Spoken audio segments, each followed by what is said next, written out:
I discussed the January jobs report released by the Bureau of Labor Statistics in my post published earlier today.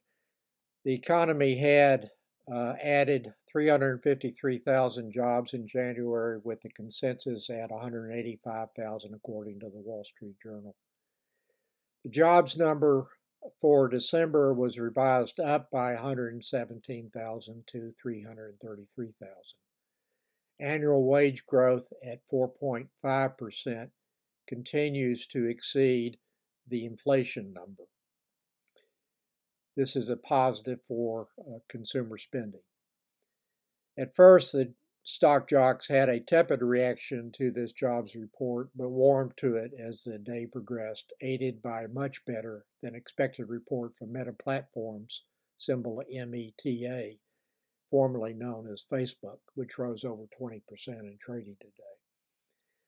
The bond ghouls had a negative reaction to the jobs report from the start, with the 10-year Treasury yield rising about 15 basis points. That rise had a negative effect on the bond-like stock sectors, including REITs, real estate investment trust, energy infrastructure, and utility stocks. The Vanguard REIT ETF closed at $84.35, down $1.06 or 1.24%.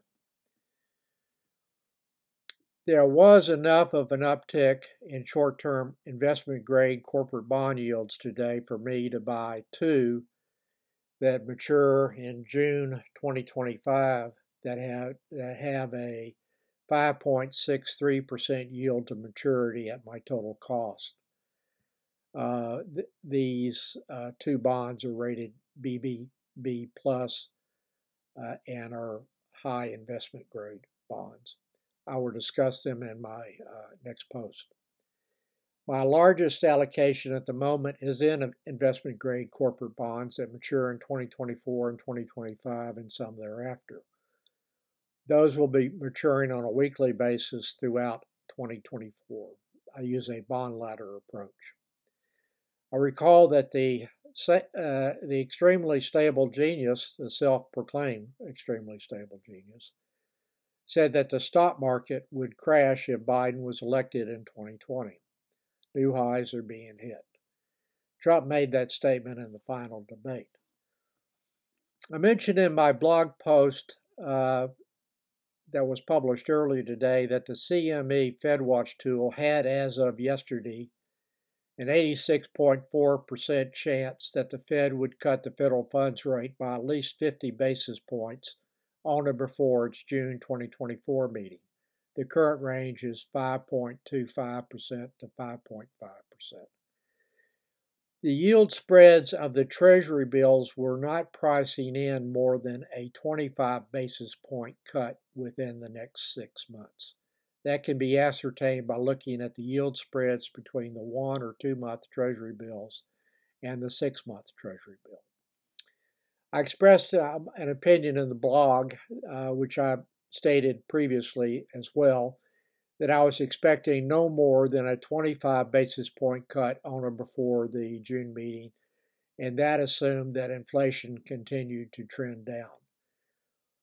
There is no reason for the Fed to cut for as long as the economy is humming along nicely. They are still concerned about inflation coming back. The CME FedWatch tool currently has a 66.4% chance of a 50 basis point cut. That decline in the probability from yesterday's 86.4% is directly related to the robust jobs report and the revision upward of the December number. I view the jobs report as making it more likely that there will be no more than a 25 basis point cut on or before the June meeting. With the economy humming along nicely, that explains why Trump and other Republicans are doing what they can to tank the Senate's bipartisan compromise on immigration. They need to have that issue front and center now and are hoping swing voters will not blame them for tanking the bipartisan bill that addresses many of the problems that need fixing. The Republicans want the problem to remain bad. The Senate Republicans' opposition to a modest expansion of the child tax credit passed with strong bipartisan support in the House is also based on election maneuvering, as the Republican senator from Ohio, Chuck Grassley, admitted. This is what Grassley had to say. Quote, passing a tax bill that makes the president look good, mailing out checks before the election, means he could be reelected, end of quote. The legislation passed by the House with bipartisan support does not send out checks but expands the eligibility sum for claiming a tax credit, a child tax credit, on a tax return that could lead to larger refunds next year.